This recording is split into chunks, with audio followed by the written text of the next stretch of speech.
These are my darling cousins. Sir John, we did not expect to see you until at least tomorrow. What? And leave you to mope around when you haven't even settled in yet? I won't allow it. You must come to Bond Park and dine with me tonight. You're most kind, Sir John, but certainly we cannot intrude. No, I'm quite deaf to refusals. My servants will get this place all sorted out for you, and I'll send the carriage in 3 hours' time. Goodbye until then. I like him. Such a gracious man. So glad the ride was pleasurable.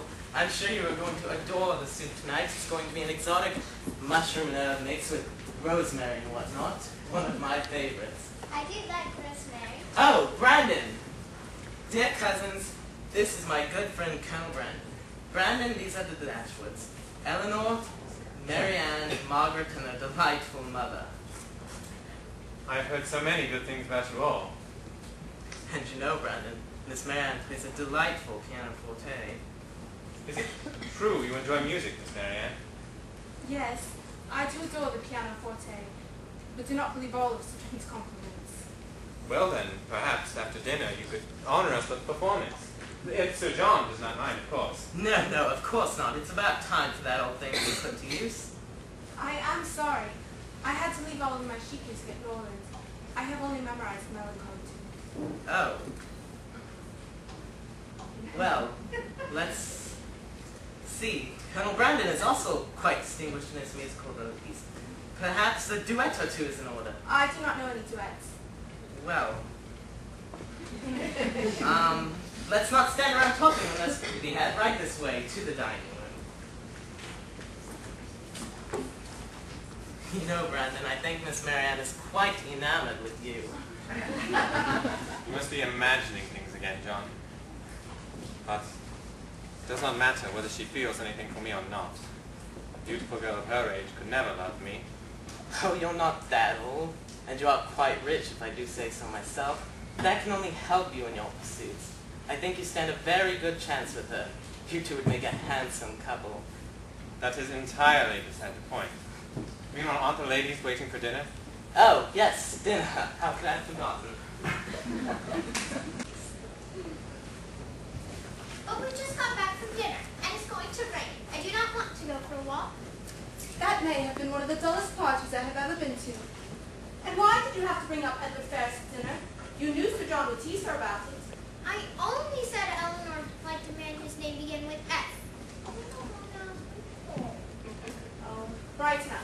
Come on, let's race to that tree. Not supposed to run. Oh, Marianne! My leg! Hey, can you get up? No! Go get help! Oh, as fast as I can. Oh! Miss, what seems to be the matter? My sister. She's fallen down and she can't stand up. I'm on the lead. She's over here. Your sister is related to the accident. Get her into the system. What seems to be the trouble? My ankle. I think it is broken. Now examine. It's only sprained, but I would not have you walk on it. I'm just switching on. So do you do this often? I do not believe I've seen you around these parts. We are new.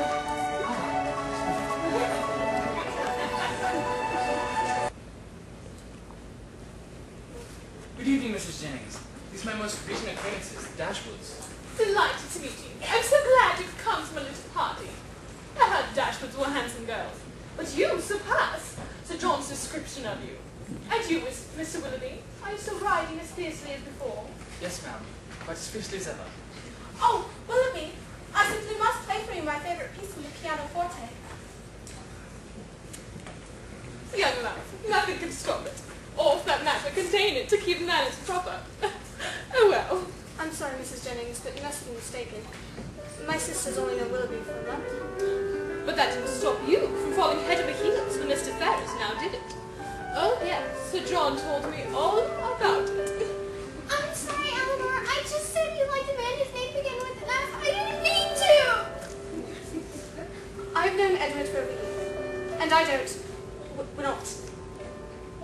We are good friends, but nothing. Dearie, don't torture yourself. It's perfectly acceptable for a girl your age to fall in love. Mrs. Jennings, I do not know what you have heard. But I swear there's nothing between Oh, Posh, even a little old lady like myself can see you have feelings for him. You see, I'm very experienced in these matters. I must go see what Willoughby and Marianne are doing. But don't worry yourself about it, Elinor. Well, it seems as if your sister is one quite in manner. Yes, he is very attentive to her. But we know nothing about him. Do you happen to know anything of this character?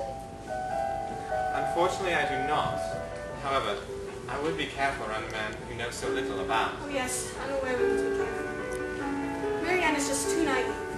She wears a heart on her sleeve. I said something dangerous about Mr. Willoughby, but I just wish she become better acquainted with the world.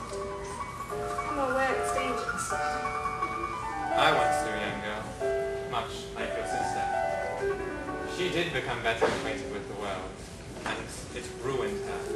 Do not desire it. You are so charming, my dear. At last you are here to visit. Now our home is full of relations. Thank you so graciously for inviting me, Sir John. Anything for such a charming young girl as you. Did I hear someone say, "Oh, Lucy, my, how you've grown! Have you met the Dashwoods yet? They're such delightful company. This is Miss Elinor Dashwood. Miss Elinor, this is Miss Lucy Steele." It's wonderful to finally become acquainted with you, Miss Dashwood. I've so longed to meet you.